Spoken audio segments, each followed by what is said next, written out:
Madam राजीनामा देण्यात आला तडकाफडकी, काय सांगणार? मला असं वाटतं ह्या विषयावरती मी आता बोलणार नाही. उद्या तुम्हाला त्याच्यावर सविस्तर चर्चा करेन मी तुमच्याशी. वैयक्तिक कारण तुम्ही दिलं, सांगितलं आले. नाही, बरेच वर्ष जिल्हा प्रमुख म्हणून काम केलेलं आहे. आज तर मला असं वाटतं की मी दिलाय राजीनामा, तर त्याच्यावरती उद्या मी तुम्हाला स्पष्टीकरण देईन. एका शाखा प्रमुखासाठी अशा प्रकारचं पाऊल उचललं जातं अशी माहिती समोर आली, काय सांगा? मला असं वाटतं ज्या प्रभागाचं पालकत्व तुम्ही स्वीकारता त्यावेळी पाल्यांच्या मागे जर तुम्ही ठामपणे उभं राहू शकत असाल तरच ते खरे पालक असतील.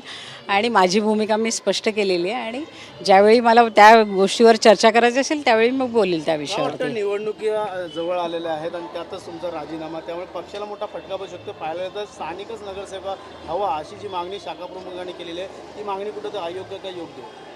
स्थानिक नगरसेवक मागणं ही भूमिका अयोग्य असं मी म्हणणार नाही आणि त्याच्यावरती पक्षश्रेष्ठी निर्णय घेतील. माझी आणि मुख्य नेत्यांची चर्चा झाल्यावरती या विषयावरती मी सविस्तर तुमच्याशी बोलेन. साहेबांना भेटलेलं का किंवा साहेबांना काय मेसेज पाठवलेला आहे? मी आता साहेबांशी बोलले आणि साहेब मला वेळ देत आहेत आणि मी साहेबांशी बोलेल आणि त्याचवेळी तुमच्याशी मी या विषयावरती चर्चा करू शकते. इच्छुक आहे. पाहायला गेलं तर तिकडचा चेहरा बदलून दुसरा चेहरा दिला तर नक्कीच कुठेतरी फायदा देखील होईल असं त्यांचं म्हणणं आहे. शाखा प्रमुखांचं त्यांच्यावरती देखील हकालपट्टी करण्यात आली आहे, त्यामुळे त्यानंतर तुम्ही देखील त्या संदर्भातला राजीनामा देतो. मला असं वाटतं की बघा, इच्छा व्यक्त करणं हा गुन्हा नाही. प्रभागातल्या कार्यकर्ता जेव्हा काम करत असतो तर त्याची पण मानसिकता असते की आम्हाला पण उमेदवारी मिळावी. द्यायचं की नाही हा शेवटी पक्षश्रेष्ठींचा निर्णय असतो आणि त्या निर्णयावरती पक्षश्रेष्ठी तिकीट देत असतात आणि ह्या विषयावरती पक्षश्रेष्ठीच तुम्हाला उत्तर देतील. आणि माझी भूमिका आहे कार्यकर्ता म्हणून त्याची भावना व्यक्त केली तर ती कुठे चुकीची नाही. शिवसेनेमध्ये शिस्त मानली जाते, त्यामुळे कुठंतरी अशा प्रकारचं भावनिक त्यांनी पत्र देणं तुम्हाला दिलं, नरेश मस्केंना देखील त्यांनी दिलं. कुठंतरी नवीन नगरसेवक या नवीन चेहरा पाहिजे असं त्यांचं म्हणणं आहे, त्यामुळे कुठंतरी डावळलं जातं.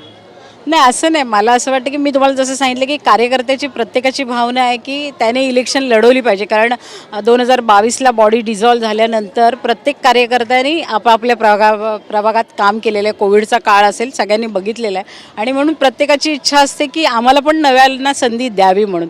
ते तुम्हाला मी सांगितलं ना की इच्छा व्यक्त करणं हा गुन्हा नाही आणि देणं न देणं हा पक्षश्रेष्ठींचा निर्णय आहे.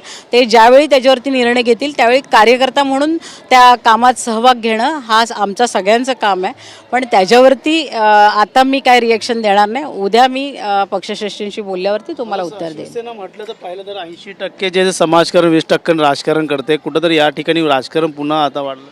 मला असं वाटतं ह्याला राजकारण म्हणता येणार नाही. ही घरातली भांडणं आहेत किंवा घरात तुम्हाला माहिती आहे की ह्या धुसफूस होत असतात आणि ते आमचं घरातलं वातावरण आहे आणि ते घरातले ज्यावेळी ह्याच्यावरती सगळ्या गोष्टीवर तोडगा काढतील आणि त्यानंतरच मी ह्याच्यावर स्पष्टपणे तुमच्याशी बोलेन. भूषण भोयर यांचं नाव न घेता शाखा प्रमुखांनी पत्र दिले, तसेच या ठिकाणी जे आहेत ते मधुकर पावशे त्यांचं नाव न घेता पत्र तुम्हाला दिलं. का वाटतं येणार काळात चेहरे बदलतील का, नाही बदलले तर पुढची भूमिका तुमची काय असणार आहे नगरसेवक? तुम्हाला तेच सांगितलं ना, उद्या मी बोलल्यानंतरच स्पष्ट करेल की ह्याच्यावरती पुढे काय होणार आहे म्हणून. आत्ता तर मी त्याच्यावरती तुमच्याशी सविस्तर चर्चा करू शकत नाही आणि माझं प्रत्येकाला माहिती की मला स्पष्ट बोलायला आवडेल. तर आत्ता राखून बोलण्यापेक्षा मी उद्या स्पष्टच तुमच्याशी बोलेल याच्यावरती.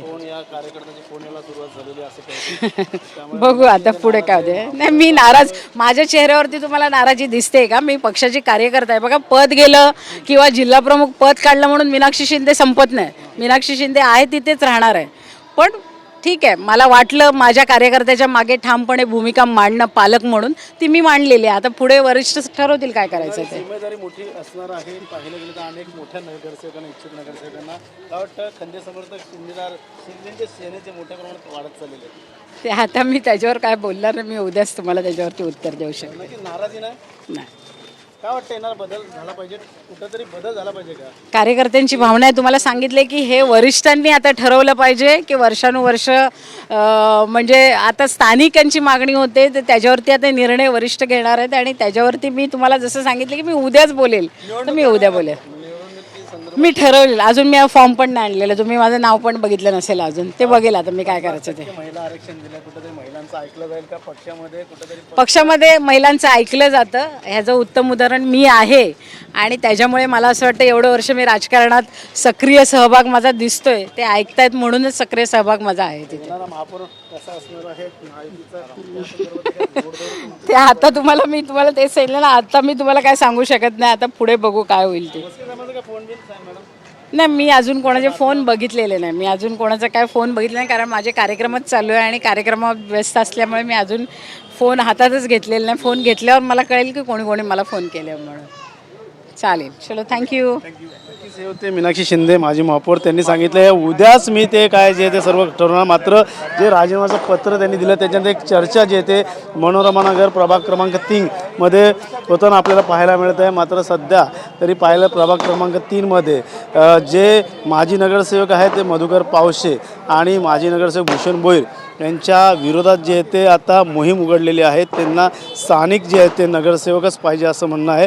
त्यामुळे येणाऱ्या काळात स्थानिक नगरसेवक हे ते कशाप्रकारे आता मिळेल हे देखील पाहणं गरजेचं आहे. मात्र सध्या तरी कार्यकर्ते आणि या ठिकाणी सर्वच पदाधिकारी मीनाक्षी शिंदे यांच्या प्रत्येक कार्यक्रमामध्ये जाताना आपल्याला पाहायला मिळतं. त्यामुळे मीनाक्षी शिंदे यांनी या ठिकाणी महिला आघाडीचा जो आहे तो या ठिकाणी राजीनामा दिलेला आहे आणि येणाऱ्या काळात आता त्यांना कशाप्रकारे मुख्यमंत्री उपमुख्यमंत्री एकनाथ शिंदे यांची जी बाजू आहे पत्राची ती मांडतील ना, त्यांची नाराजी कशाप्रकारे दूर करतील हे देखील पाहणं गरजेचं आहे. मात्र ज्या पद्धतीने शाखा प्रमुखांनी या ठिकाणी पत्र दिलं होतं माजी महापौर मीनाक्षी शिंदे आणि खासदार नरेश मस्के यांना, त्यामुळे येणाऱ्या काळात ह्या पत्राची दखल घेत त्यावरती देखील जे पायचळ आहेत त्यांच्यावरती देखील कारवाई करण्यात आलेली आहे.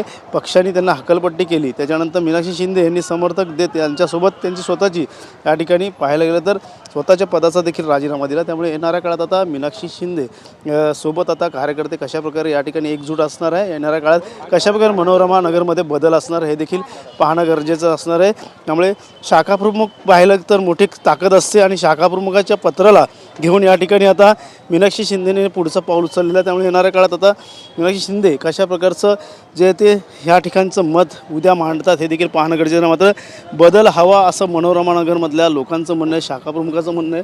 त्यामुळे या ठिकाणी पाहायला गेलं तर नक्कीच या मनोरमा नगरमध्ये प्रभागामध्ये आता कशा प्रकारचा बदल होईल हे देखील पाहणं गरजेचं राहणार आहे. मात्र सध्या तरी मीनाक्षी शिंदे यांचा दौरा चालू आहे. निवडणुकाचा काळ आहे आणि याच निवडणुकीच्या काळामध्ये या ठिकाणी जे शाखाप्रमुख आहे त्यांच्याशी बातचीत करणार. तुम्ही वायचळजी तुम्ही या ठिकाणी ताईंनी मत दिलेलं आहे. ताईंनी मत दिलेलं आहे. ताईंनी स्वतःवरती आता घेतलेलं कट्टर समर्थक आणि माझ्या जवळचे मानले जातात. तुम्ही ताईंनी संपूर्ण तुम्हाला घडामोडीबद्दल मनोगत व्यक्त केलं आहे. मी जास्त बोलणं चुकीचं आहे आणि माझ्यासाठी एवढं मोठं त्यांनी पाऊल उचललं आहे ह्यातच मी खूप समाधानी आहे की सामान्य शिवसैनिकावरती होणाऱ्या अन्यायावरती त्यांनी स्वतःहून जे काय गोष्टी केल्या. मला बोलायचं नाही प्लीज ऐका ना. ताई बोलल्यात सगळं. ताई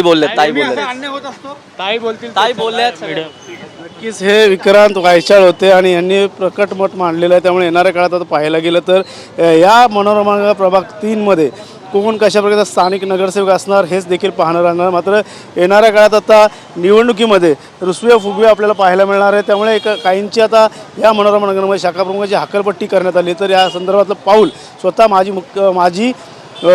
माजी महापौर मीनाक्षी शिंदे यांनी उचललेलं आहे. त्यांच्या शाखेच्या जे शाखाप्रमुख आहेत त्यांना समर्थन देत या ठिकाणी त्यांनी स्वतःचा राजीनामा दिला आहे. त्यामुळे येणाऱ्या काळात आता कशा प्रकारची घडामोड दिसणार हे देखील पाहणं गरजेचं राहणार आहे. कॅमेरा अजय सह गणेश सुरा, TV मराठी, ठाणे.